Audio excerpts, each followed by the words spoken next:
அடிக்கடி நம்ம பேசியிருக்கிறோம். உலகத்திலே உபத்திரவம் உண்டு. நல்லா இருக்குல்ல அந்த வார்த்தைகள் எல்லாமே. உலகத்தில் என்ன உண்டு? உபத்திரவம் உண்டு. உடனே டக்குன்னு கிளம்பிடக்கூடாது. ஆனாலும் திடன் கொள்ளுங்கள். கையை தட்டி பிரைஸ் காட். அக்கா, நம்ம உலகத்தில் உபத்திரவமே கிடையாதுயா, நம்ம வாட்டுக்கு ஃப்ரீயாக வாழ்ந்துடலாம் அப்படின்னு சொல்ல முடியாது. உலகத்தில் என்ன உண்டு? உபத்திரவம் உண்டு. ஆனாலும் உடனே அந்த உபத்திரவத்தை பார்த்து நீங்கள் என்ன பண்ணிடாதீங்க, கலங்கிறாதீங்க, திகைச்சிடாதீங்க. அது இன்னும் சொல்ல போகிறேன், கடைசி நாட்களில் உபத்திரம் எப்படி இருக்கும்? அது மிகுந்த உபத்திரவமாக ரொம்ப அதிகமாக என்ன செய்யும்? இருக்கும். சரி, அது எப்படினாலும் இருந்துட்டு போட்டும். ஆண்டவர் சொல்லியிருக்கிறாரு, அது உபத்திரவமாக இருக்கட்டும், மிகுந்த உபத்திரவமாக இருக்கட்டும், நமக்கு ஆண்டவர் சொல்லியிருக்கிறாரு, நீங்கள் திடன் கொள்ளுங்கள். கையை தட்டி இன்றைக்கு ஆண்டவர் நம்ம இங்கே கொண்டு வந்திருக்கிறாரு.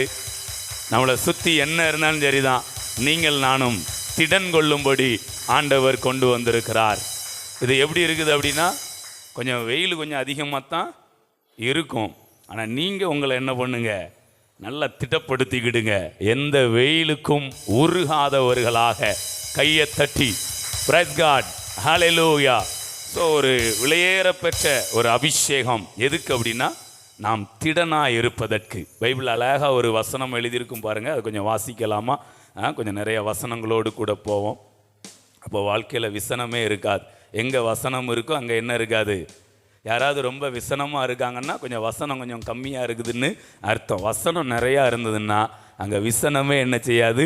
இருக்காது. சங்கீதம் 112 அதில் 6 வாசிங்க. அவன், இங்கே யாரை பற்றி எழுதினா, ஒரு நீதிமானை குறித்து எழுதியிருக்கு. அவன் என்றென்றைக்கும் அசைக்கப்படாதிருப்பான். ஹல்லேலூயா. என்றென்றைக்கும் என்ன பண்ண மாட்டானா? அப்போ அசைக்கிற மாதிரி சில காரியங்கள்லாம் வாழ்க்கையில் என்ன செய்யும்? வரும். ஆனாலும் அவன் என்றென்றைக்கும் அசைக்கப்படாதிருப்பான். நீதிமான் நித்திய கீர்த்தி உள்ளவன். கையை தட்டுங்க. நீதிமான் கீர்த்தியுள்ளவன் கிடையாது, நீதிமான் நித்திய கீர்த்தியுள்ளவன். கையை தட்டி உங்களுடைய கீர்த்தி அது நித்திய கீர்த்தி. ஓ ஹல்லேலூயா. இது வெறும் வார்த்தை அல்ல, இது ஒரு அபிஷேகம். இப்பொழுதே தலை மேலே வச்சு சொல்லுங்க, என்னுடைய கீர்த்தி அது அநித்தியமானதல்ல, அது போய் வருகிறதல்ல, அது நித்தியமான கீர்த்தி. தேவன் இதை நம்ம ஒவ்வொருவர் மேலையும் அதை வைத்திருக்கிறார். நம்ம சபைக்கு ஆண்டவர் கொடுத்திருக்கிற கீர்த்தி அது நித்தியமான கீர்த்தி. உங்க குடும்பத்துக்கு அவர் ஒன்றை வைத்திருக்கிறார், அது நித்தியமானது. தேவனுடைய காரியங்கள் எல்லாமே நித்தியமானது. Price God. ஜீவன், என்ன ஜீவன்? நித்திய ஜீவன். மகிழ்ச்சி, என்ன மகிழ்ச்சி தலைமையில இருக்குமா? நித்திய மகிழ்ச்சி உங்கள் தலைமேல் இருக்கும். ஹல்லேலூயா. எல்லாமே ஆண்டவர் வைத்திருக்கிறது எல்லாமே நித்தியமான காரியங்கள். Praise God. ஆனால் அந்த நித்தியமான காரியம் சில நேரம் நம்ம கண்ணுக்கு தெரியாத மாதிரி இருக்கலாம். ஆனால் அதை நாம் பூரணமாய் சொல்ல சொல்ல சொல்ல அந்த கண்ணுக்கு தெரியாத நம்ம கண்ணுக்கு தெரிய ஆரம்பிக்கும். அதில் கொஞ்சம் வாசிக்கலாம். நீதிமான் நித்திய கீர்த்தி உள்ளவன். செய்தியை கேட்கிறதினால், துர்ச்செய்தியை கேட்கிறதினால் பயப்படான். வாவ், கையை தட்டுங்க. அப்போ நம்ம துர்ச்செய்திலாம் கேள்விப்படுறதுக்கு வாய்ப்புகள் என்ன செய்யுது? இருக்கு. ஆனால் அதை கேட்கறதுனால சாதாரணமாக இருக்கிறவங்களுக்கு பயம் உண்டாகும். நீதிமானோ துர்ச்செய்தியை கேட்டாலும் அவன் பயப்பட மாட்டான்.